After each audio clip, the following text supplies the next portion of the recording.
Welcome to my channel. Welcome friends. आज है 1 मार्च 2024 और आज हम इस वीडियो में 1 मार्च 2024 के बीच में जितने भी महत्वपूर्ण प्रश्न थे, सामान्य ज्ञान के जितने भी महत्वपूर्ण प्रश्न थे, हमने इस वीडियो में लेके आया हूँ। ठीक है, इस वीडियो में इंक्लूड किया है और बाकी प्रश्न आपके अगले वीडियो में आपको मिल जाएंगे और कुछ प्रश्न आपको हमारे वेबसाइट पे आपको भी मिल सकते हैं। ठीक है, और वीडियो के अंत में पहले हम आज के महत्वपूर्ण प्रश्न के बारे में डिस्कस करेंगे। उससे रिलेटेड जितने भी सामान्य ज्ञान के प्रश्न थे वो भी हम लेकर आए हैं, है ना। किसी भी प्रश्न के साथ जो भी रिलेटेड जीके होते हैं वो भी हम इस वीडियो में इंक्लूड करते हैं और वीडियो के अंत में हम कल के प्रश्नों के कुछ महत्वपूर्ण प्रश्नों को फिर से रिविजन करेंगे ताकि आपका विश्वास पूरा पक्का हो जाए। ठीक है, तो ज़्यादा समय न लेते हुए हम आगे बढ़ते हैं और उन प्रश्नों को आपके साथ डिस्कस करते हैं और रिलेटेड जीके को भी देखते हुए आगे बढ़ते जाते हैं। ठीक है, चलिए स्टार्ट करते हैं। करंट अफेयर जीके इन हिंदी, आज का महत्वपूर्ण सामान्य ज्ञान। ठीक है दोस्तों, पहला प्रश्न है, भारत के पहले स्वदेशी हरित हाइड्रोजन अंतर्देशीय जलमार्ग जहाज को किस राज्य में लॉन्च किया गया? है ना। आपको पहले बता दूं दोस्तों, अभी हमने हरित फ्यूल हाइड्रोजन का पढ़ा था, है ना। वो तमिलनाडु में लॉन्च किया गया था। ये भी कहाँ पे? तमिलनाडु में लॉन्च किया गया है। गुजरात, महाराष्ट्र, उड़ीसा, डी यानी चौथा, तमिलनाडु में ही लॉन्च किया गया है इसको भी। ठीक है, तो सही जवाब का क्या होगा? डी। अब इसके रिलेटेड जीके क्या है? प्रधानमंत्री नरेंद्र मोदी ने तमिलनाडु के थूथुकुड़ी में, इसे तुतिकोरन भी बोलते हैं, भारत के पहले स्वदेशी हरित हाइड्रोजन ईंधन सेल अंतर्देशीय जलमार्ग जहाज green hydrogen fuel cell inland waterway रीजल को लॉन्च किया है।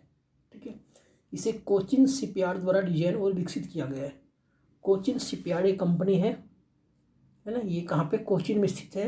उसने इसको डेवलप किया हुआ है और ये कहाँ लॉन्च किया गया? तुतिकोरन। तुतिकोरन कहाँ है? तमिलनाडु का समुद्री तट। तुतिकोरन क्या है? तमिलनाडु का समुद्री तट है। वहाँ से बंदरगाह आने बड़े बड़े जहाज आते जाते रहते हैं। ठीक है, इस जहाज की लंबाई 24 मीटर है। इसमें 50 यात्रियों का बैठने की जगह है। छोटा सा जहाज डेवलप किया गया है। शुरुआती कदम है, पहला स्टेप है, उसमें 24 मीटर है और इसमें 50 यात्री भी बैठ सकते हैं। और चिदम्बरनार बंदरगाह देश का पहला ग्रीन हाइड्रोजन बंदरगाह बना। यानी इस बंदरगाह को क्या बोलते हैं? चिदम्बरनार हार्बर। और ये देश का पहला ग्रीन हाइड्रोजन हब बंदरगाह बन गया। आपको बता दूं, कोचिन हवाई अड्डा जो है अभी ग्रीन सोलर सिस्टम का पहला बना है ना। सोलर सिस्टम से चालित पहला हवाई अड्डा देश का बना। उसी प्रकार से ये चिदम्बरनार बंदरगाह जो है देश का पहला ग्रीन हाइड्रोजन हब बना है ना। तो ठीक है, आगे बढ़ते हैं। तमिलनाडु के मुख्यमंत्री कौन है? M.K. स्टालिन। और ठीक है, अगला पॉइंट है, हाल में किस भारतीय को ब्रिटेन के किंग चार्ल्स तृतीय द्वारा मानद नाइटहुड से सम्मानित किया गया? किस भारतीय उद्योगपति को ब्रिटेन के किंग चार्ल्स तृतीय के द्वारा मानद नाइटहुड से सम्मानित किया गया? गौतम अडानी, मुकेश अंबानी, उदय कोटक और सुनील भारती मित्तल। तो ये सुनील भारती मित्तल है। डी, इनको ब्रिटेन के किंग चार्ल्स द्वितीय, ब्रिटेन के पहले चार्ल्स कौन थे? एलिजाबेथ। उनका निधन के बाद उनके बड़े पुत्र को राजा बनाया गया। तो कौन है? चार्ल्स तृतीय। तो उन्होंने इनको सम्मानित किया है। ठीक है, भारतीय एंटरप्राइजेज के संस्थापक और अध्यक्ष सुनील भारती मित्तल ब्रिटेन के किंग चार्ल्स तृतीय द्वारा मानद नाइटहुड से सम्मानित होने वाले पहले भारतीय बने। उसे यह प्रतिष्ठित सम्मान उनके यूके और भारत के व्यापारिक संबंधों को मजबूत करने के लिए दिया गया। सुनील भारती मित्तल ने भारत और यूके के बीच संबंध बहुत मजबूत किया। क्या क्या? इनके उद्योग व व्यापार हो, इंडस्ट्रियलिस्ट है।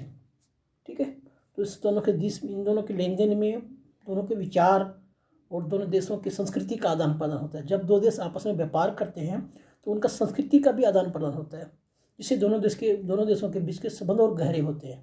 ठीक है, और इससे पहले रतन टाटा, रविशंकर वो आर्ट्स ऑफ लिविंग के है ना, श्री 108 रविशंकर, और जमशेद जी ईरानी को भी ये सम्मान मिल चुका है ना। कौन सम्मान? नाइटहुड सम्मान। किंग भारतीय को मानद नाइटहुड सम्मान। ठीक है, आगे बढ़ते हैं। अगला पॉइंट है, लखनऊ सुपर जायंट्स ने IPL 2024 से पहले किसे अपना उप कप्तान बनाया? लखनऊ सुपर जायंट्स ने IPL 2024 से पहले किसे अपना उप कप्तान बनाया? रवि बिश्नोई, कुणाल पंड्या, आवेश खान और निकोलस पूरन। तो ये निकोलस पूरन को अपना उप कप्तान बनाया है ना, किसने? लखनऊ जायंट्स ने। IPL की टीम है लखनऊ जायंट्स, 2024 से IPL सामने है, उसके लिए इन्होंने अपना उप कप्तान निकोलस पूरन को बनाया। इसके पहले कप्तान कौन थे? इसके पहले कप्तान कुणाल पंड्या था। लखनऊ सुपर जायंट ने IPL 2024 से पहले निकोलस पूरन को अपना उप कप्तान बनाया है, और इससे पहले कुणाल पंड्या टीम के उप कप्तान थे। ठीक है, और टीम के कप्तान KL राहुल ने एक इवेंट में पूरन को 29 नंबर वाली उप कप्तान की जर्सी सौंपी। उनकी जो कप्तान की जर्सी है वो 29 नंबर की है। तो किसने सौंपी है?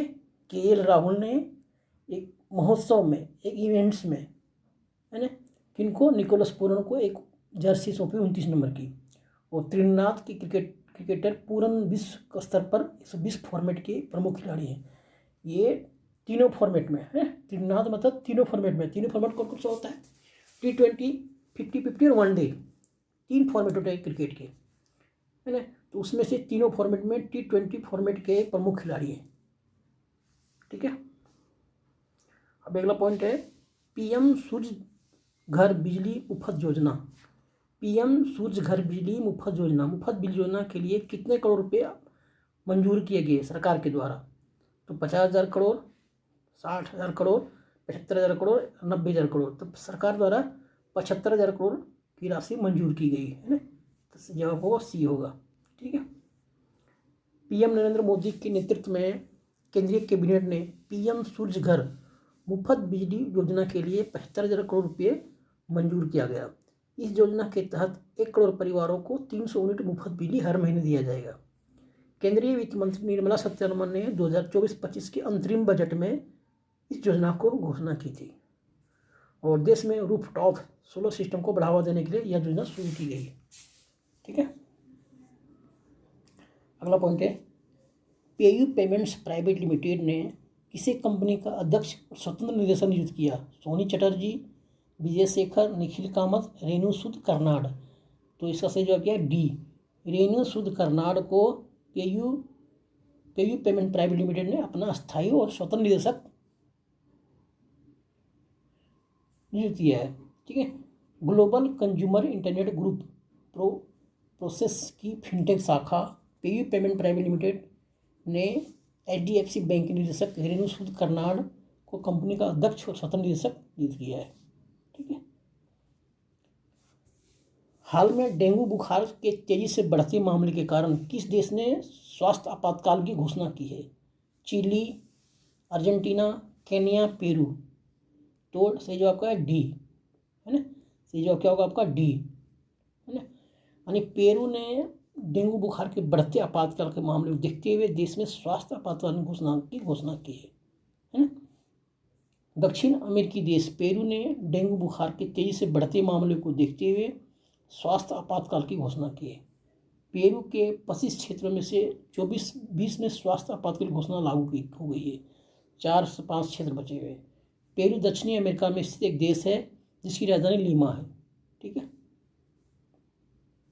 6वां प्रश्न है, GD बिरला पुरस्कार से किसे सम्मानित किया गया? लीना नायर, अनुभव सिन्हा, विक्रम अरोरा, डॉक्टर अदिति सेन डे। तो डॉक्टर अदिति सेन डे यानी D। ठीक है, ये कौन है? फिजिक्स के प्रोफेसर है। ठीक है, भौतिकी विज्ञान के वैज्ञानिक डॉक्टर अदिति सेन डे ने क्वांटम एवं संगणना के क्षेत्र में किए गए अभूतपूर्व कार्य के लिए उन्हें वर्ष 2023 में GD बिरला पुरस्कार से सम्मानित किया गया। डॉक्टर अदिति सेन ने वर्तमान समय में प्रयागराज के हरिश्चंद्र अनुसंधान संस्थान के भौतिकी विभाग में प्रोफेसर के पद पर कार्यरत हैं। उन्हें पुरस्कार के रूप में 5 लाख रुपये और प्रशस्ति पत्र दिए जाएंगे। GD बिरला पुरस्कार की शुरुआत KK फाउंडेशन के द्वारा 1991 में शुरू किया गया था, है ना। आगे बढ़ते हैं, हाल में स्वयं प्लस प्लेटफॉर्म को कौन लॉन्च किया? NCERT, राज्य मंत्री, केंद्र सरकार, शिक्षा मंत्री। तो शिक्षा मंत्री धर्मेंद्र प्रधान ने स्वयं प्लस प्लेटफॉर्म योजना को लॉन्च किया है। ठीक है, जिसका उद्देश्य है कॉलेज के छात्रों को रोजगार क्षमता को बढ़ाना। इस अवसर पर कई गणमान्य व्यक्ति भी उपस्थित थे। धर्मेंद्र प्रधान ने अपने संबोधन में उद्घाटन के दरमियान संबोधन में कहा कि देश के युवाओं के लिए भविष्य में सेमीकंडक्टर, आर्टिफिशियल इंटेलिजेंस जैसे उद्योग जगत के कई पाठ्यक्रमों की आवश्यकता होगी, क्योंकि दुनिया बहुत तीव्र गति से आगे बढ़ रही है। आगे आने वाली दुनिया आर्टिफिशियल इंटेलिजेंस का मुकाबला करना पड़ेगा आज के युवाओं को। इसलिए वो अगर अभी से तैयार नहीं रहेंगे तो आगे उनको बहुत तकलीफ आएंगी, है ना। इसलिए सरकार इसके लिए अभी ऐसे मटेरियल ला रहे हैं ताकि भविष्य में युवाओं को कोई तकलीफ नहीं होगी। ठीक है, इसलिए स्वयं प्लस व्यवहारिक शिक्षा, रोजगार, उद्यमशीलता, नौकरी केंद्रित और व्यवहारिक प्रशिक्षण इस समय एक महत्वपूर्ण कदम है। ठीक है, और स्वयं प्लस प्लेटफॉर्म में अब ऐसे पाठ्यक्रम शामिल किए जाएंगे जो उद्योग जगत में ज़रूरत है। मैं बोला ना, आने वाले समय क्या है, आर्टिफिशियल इंटेलिजेंस का है। अगर सरकार ऐसे चीज़ें अभी से शुरुआत करेगी तो हमारा देश दुनिया की तीसरी अर्थव्यवस्था कैसे बन पाएगी, हमारे युवा कदम से कदम मिला के कैसे चल पाएंगे। ये सरकार उनके लिए अभी से प्लानिंग करना चालू कर दिया है। ठीक है, अगला पॉइंट है न्यूकॉम फेस्टिवल हाल में कहाँ मनाया गया? छत्तीसगढ़ में, बिहार में, झारखंड में, अरुणाचल प्रदेश में। तो सही जवाब क्या है? अरुणाचल प्रदेश, डी, है ना। न्यूकॉम फेस्टिवल पारंपरिक उत्सव को अरुणाचल प्रदेश में मनाया गया। यह उत्सव आदिवासी समुदाय का सबसे बड़ा त्योहारों में से एक है, जिसमें लोक कलाकारों ने अपनी समृद्ध विरासत को दुनिया को दिखाया। न्यूकॉम शब्द का मतलब होता है धरती पर एकजुट होना। इस दिन सभी आदिवासी अपने देवी देवताओं की पूजा करते हैं और जाने अनजाने में हुई भूल या भूल चूक के लिए उनसे माफ़ी की प्रार्थना करते हैं, माफ़ी मांगते हैं। अरुणाचल प्रदेश के मुख्यमंत्री है पेमा खांडू। अरुणाचल प्रदेश की राजधानी है ईटानगर और अरुणाचल प्रदेश के राज्यपाल है कवैया त्रिवेला पनिक। अरुणाचल प्रदेश गठन हुआ था 20 फरवरी 1987 को। देश का 24वां राज्य है। ठीक है, अगला पॉइंट है भारत की पहली स्वदेशी निर्मित हाइड्रोजन फ्यूल सेल का उद्घाटन कौन किया था? तो इसका जवाब होगा पीएम नरेंद्र मोदी के द्वारा हाइड्रोजन सेल से चलित का उद्घाटन किया। ठीक है, ये बस है। ठीक है, ये हाइड्रोजन गैस से चलने वाली बस है। यानी नो ईंधन नो आवाज़, यानी गैस भी नहीं छोड़ती है, नहीं क्या बोलते हैं, कार्बन नहीं छोड़ता है और नॉइज भी नहीं करता है, हल्ला नहीं मचाता है, ध्वनि प्रदूषण भी नहीं करता है, ये जीरो कार्बन इमिशन करता है। मेड इन इंडिया निर्मित भारत की पहली हाइड्रोजन फ्यूल सेल का उद्घाटन पीएम मोदी के द्वारा किया गया। यह हाइड्रोजन फ्यूल सेल शून्य उत्सर्जन और शून्य ध्वनि है और यह ग्लोबल वार्मिंग के प्रभाव को कम करने में मददगार है। ठीक है, फिलहाल पूरी दुनिया का लक्ष्य है ग्लोबल वार्मिंग के बढ़ते प्रभाव को रोकना। ठीक है, इस हाइड्रोजन फ्यूल सेल फेरी का निर्माण कोचिन शिपयार्ड के द्वारा ही किया गया है। ठीक है, आगे बढ़ते हैं। हाल में पाकिस्तान के नए प्रधानमंत्री कौन बना? नवाज शरीफ, इमरान खान, अमर आयूब और शहबाज शरीफ। तो सही जवाब क्या है आपका? शहबाज शरीफ, डी। ठीक है, पाकिस्तान में दूसरी बार शहबाज शरीफ प्रधानमंत्री बन चुके हैं और आसिफ अली जरदारी राष्ट्रपति बने हैं। सत्ता के लिए नवाज शरीफ की पार्टी PMLN और बिलावल भुट्टो जरदारी की पार्टी PPP ने बीच एक समझौता ज्ञापन पर हस्ताक्षर किया और नवाज शरीफ की पार्टी के प्रमुख शहबाज शरीफ को प्रधानमंत्री बनाया गया और बिलावल के पिता आसिफ अली जरदारी को राष्ट्रपति नियुक्त किया गया। पाकिस्तान की राजधानी है इस्लामाबाद। पाकिस्तान की मुद्रा है पाकिस्तानी रुपया और पाकिस्तान के प्रधानमंत्री नवाज शरीफ और राष्ट्रपति आसिफ अली जरदारी। ठीक है, अगला पॉइंट है मोस्ट पॉपुलर इंडियन की लिस्ट में नंबर 1 पर कौन है? नरेंद्र मोदी, अमित शाह, मोहन भागवत, DY चंद्रचूड़। तो सही जवाब कौन है? नरेंद्र मोदी। ठीक है, इंडियन एक्सप्रेस ने देश के सबसे 100 लोकप्रिय व्यक्तियों की लिस्ट जारी की है। उनमें पहला स्थान पीएम मोदी का है। प्रधानमंत्री नरेंद्र मोदी केंद्र की सत्ता में शीर्ष पद पर 2 कार्यकाल लगभग पूरे कर चुके हैं और तीसरे का दस्तक दे चुके हैं और वे देश के सबसे शक्तिशाली व्यक्ति द मोस्ट पावरफुल इंडियन है। इंडियन एक्सप्रेस ने अपनी सूची में अव्वल पायदान पर प्रधानमंत्री नरेंद्र मोदी और उनकी अभूतपूर्व लोकप्रियता का हवाला दिया है।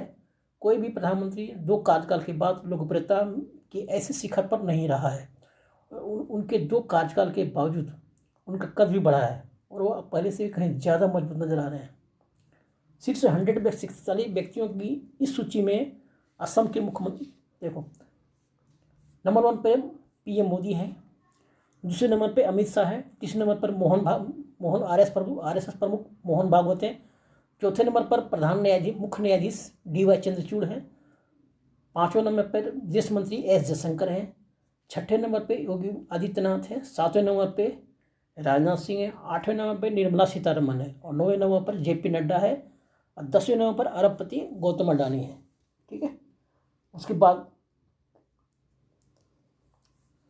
बाद शीर्ष 100 शक्तिशाली व्यक्तियों की इस सूची में असम के मुख्यमंत्री हेमंत बिस्वा शर्मा 14वें नंबर पर है, पश्चिम बंगाल के मुख्यमंत्री ममता बनर्जी 15वें नंबर पर है, कांग्रेस के पूर्व अध्यक्ष राहुल गांधी 16वें नंबर पर है और दिल्ली के मुख्यमंत्री अरविंद केजरीवाल 18वें नंबर पर है, कर्नाटक के मुख्यमंत्री सिद्धारमैया 22वें नंबर पे, बिहार के मुख्यमंत्री नीतीश कुमार 24वें नंबर पे, तमिलनाडु के मुख्यमंत्री MK स्टालिन 25 नंबर पे, कांग्रेस के पूर्व अध्यक्ष सोनिया गांधी 29 नंबर पे, बॉलीवुड के किंग खान शाहरुख खान 27 नंबर पे, क्रिकेट के मौजूदा सुपरस्टार विराट कोहली 38 नंबर पे, है ना।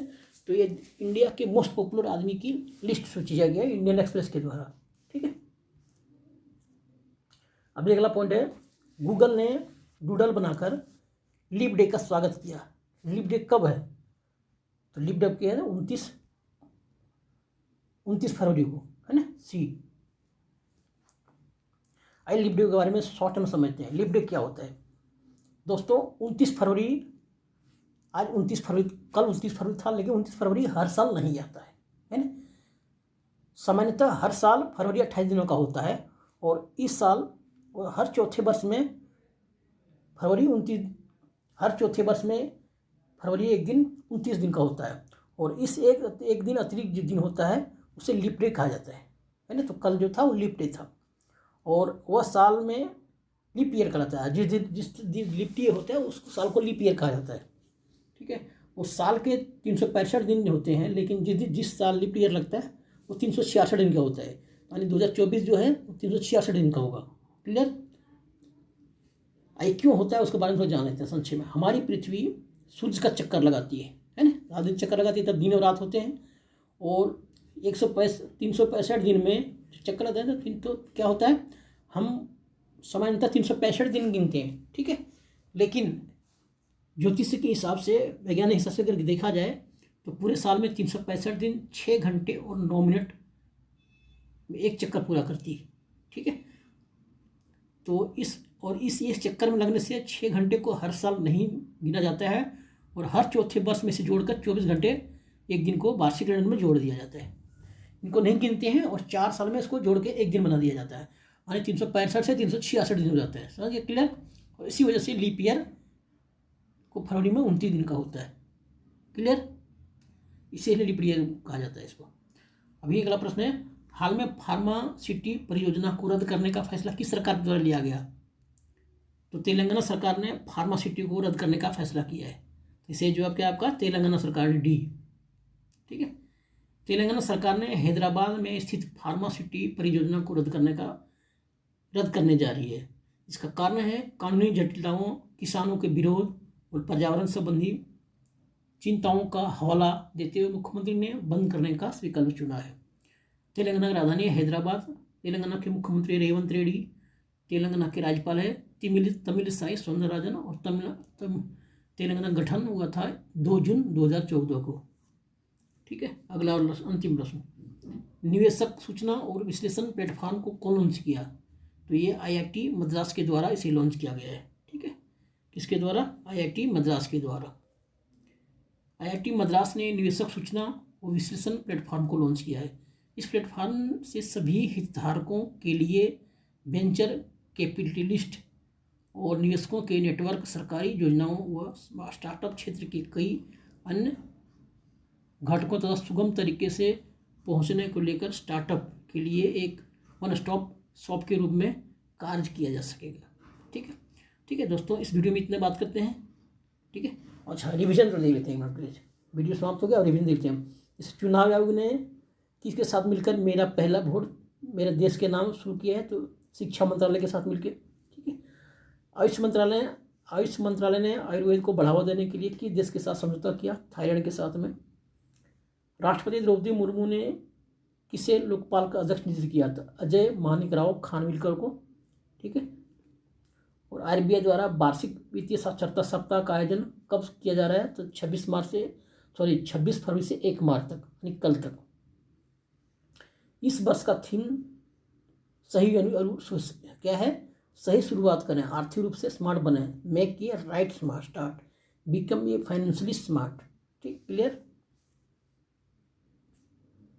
उसके बाद अगला है, वर्ल्ड गोल्ड काउंसिल ने भारत के लिए अपना ब्रांड सीईओ किसे नियुक्त किया है? सचिन जैन को। राष्ट्रीय विज्ञान दिवस हर वर्ष का मनाया जाता है 28 फरवरी को। वन तारा कार्यक्रम की घोषणा कौन किया था? रिलायंस फाउंडेशन ने। लैंटर्न फेस्टिवल का आयोजन कहाँ किया गया? चाइना में। मुस्लिम समुदाय ने सब ए बारात कब मनाया? 26 फरवरी को। छठवीं अनुसूचित में किसे शामिल किया जाएगा? लद्दाख को, ठीक है। उसके बाद है, पीएम मोदी ने टीवीएस ओपन मोबिलिटी प्लेटफॉर्म का लोकार्पण कहाँ पे किया? मदुराई में, ठीक है। गृह मंत्री अमित शाह ने Swaminarayan institute of medical science and research centre का उद्घाटन कहाँ किया? गांधीनगर में। मरियम नवाज को पाकिस्तान के किस प्रांत का पहली महिला मुख्यमंत्री के रूप में नियुक्त किया गया? पश्चिमी पंजाब के प्रांत। फिक्की के राष्ट्रीय सम्मेलन को कौन संबोधित किया? अनुराग ठाकुर ने। फिक्की का फुल फॉर्म क्या होता है? Federation of Indian chambers of commerce and industry, ठीक है।